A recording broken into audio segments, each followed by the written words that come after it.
Welcome to History with Herodotus, where we embark on a journey through the annals of time, uncovering the fascinating stories that have shaped human civilization. Today, we venture into the realm of one of the oldest and most enigmatic cultures on our planet, the Aboriginal Australians. For tens of thousands of years, these indigenous peoples have thrived in the harsh yet majestic landscapes of Australia, weaving a rich tapestry of tradition, mythology, and resilience.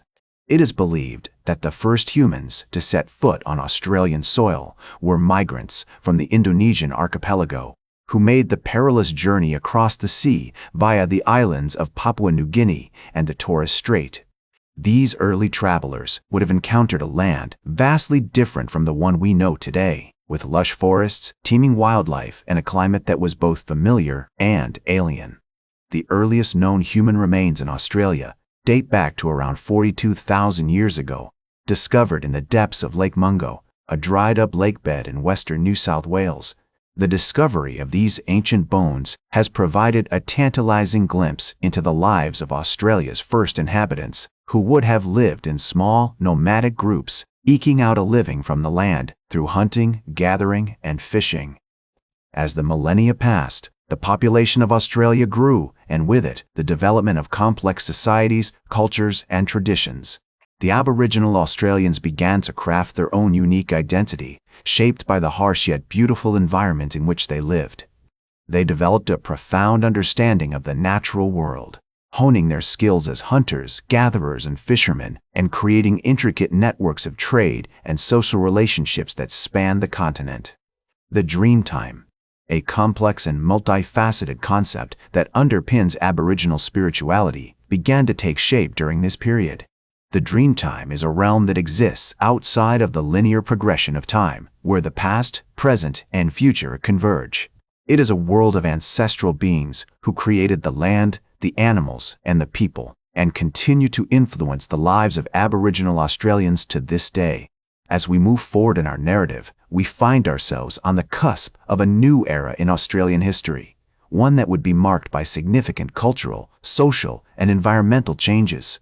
The lands that would eventually become the territories of the Aboriginal Australians were a mosaic of diverse ecosystems, each with its own unique characteristics and challenges.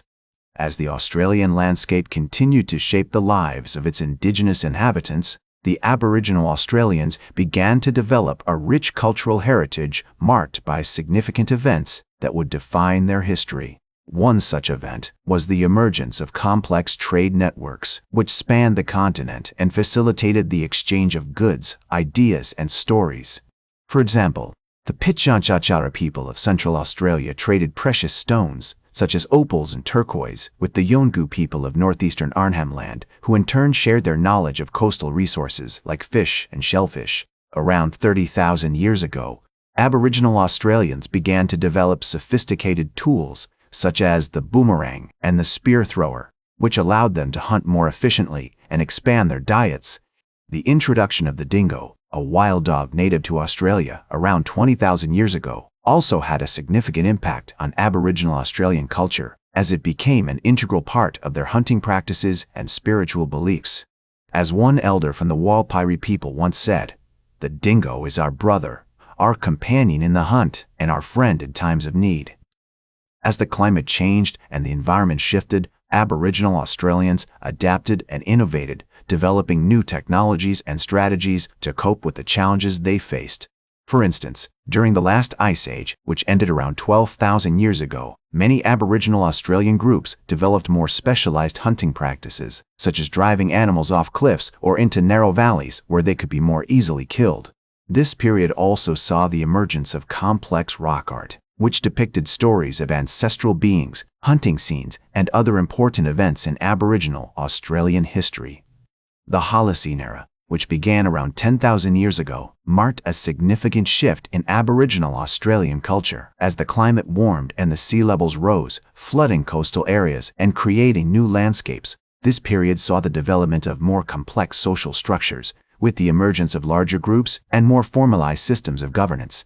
The Aboriginal Australians also began to develop more sophisticated agricultural practices, such as fish traps and eel farms, which allowed them to settle in one place for longer periods. One notable example of Aboriginal Australian ingenuity during this period is the construction of the Brewarina fish traps located in western New South Wales, which date back around 4,000 years. These intricate stone structures, built to catch fish and other aquatic animals, demonstrate a deep understanding of hydrology and engineering principles. As the seasons changed and the water levels fluctuated, the Aboriginal Australians would adjust the traps to maximize their catch, showcasing their remarkable adaptability and resourcefulness. As we move forward in time, we find that the arrival of outsiders had a profound impact on Aboriginal Australian culture and society. The first recorded European contact was with the Dutch explorer Willem Janszoon, who landed on the coast of Cape York Peninsula in 1606. However, it was not until the British colonization of Australia, which began in 1788, that the lives of Aboriginal Australians were forever changed. The introduction of new diseases, such as smallpox and influenza, decimated Aboriginal Australian populations, while the displacement of people from their traditional lands and the forced assimilation policies of the colonial authorities had a devastating impact on their culture and way of life. The 19th century saw significant resistance from Aboriginal Australians who fought to protect their lands and their rights. Despite being vastly outnumbered and outgunned, John Damara and his followers used their knowledge of the land and their traditional hunting skills to launch a series of daring raids against the colonizers, earning him a reputation as a hero and a champion of Aboriginal Australian rights. As the 20th century dawned, Aboriginal Australians continued to face significant challenges, including forced assimilation policies, land dispossession, and social marginalization. However, this period also saw the emergence of a growing Aboriginal rights movement, with leaders such as Eddie Mabo, who fought for native title recognition, and Charles Perkins, who led the Freedom Ride, a pivotal moment in Australian civil rights history. As Perkins once said, "We're not just fighting for our rights, we're fighting for our very existence."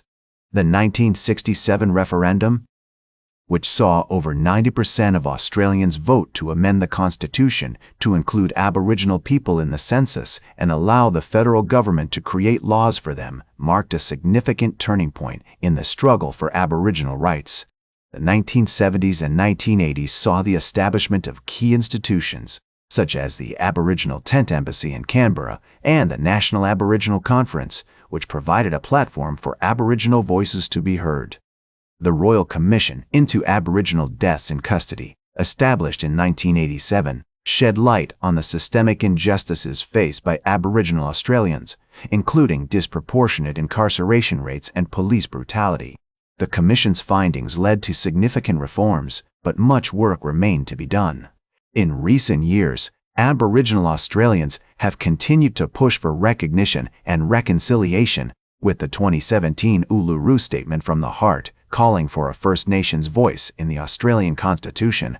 While progress has been slow, there is growing acknowledgement of the need for truth-telling and healing, as embodied in the National Apology for the Stolen Generations delivered by Prime Minister Kevin Rudd in 2008. As Rudd said, "The time has come for us to put aside our differences and to work together towards a common goal, a goal of reconciliation, of recognition, and of respect." Today, Aboriginal Australians are remembered as the oldest continuing culture on Earth, with a rich heritage that spans over 65,000 years. Their legacy is one of resilience, adaptability, and creativity, as evidenced by the vibrant art, music, and literature that continue to emerge from Aboriginal communities. That's all for today's History with Herodotus. Remember to like, share, and subscribe, and until next time, remember that to understand the present, we must first understand the past.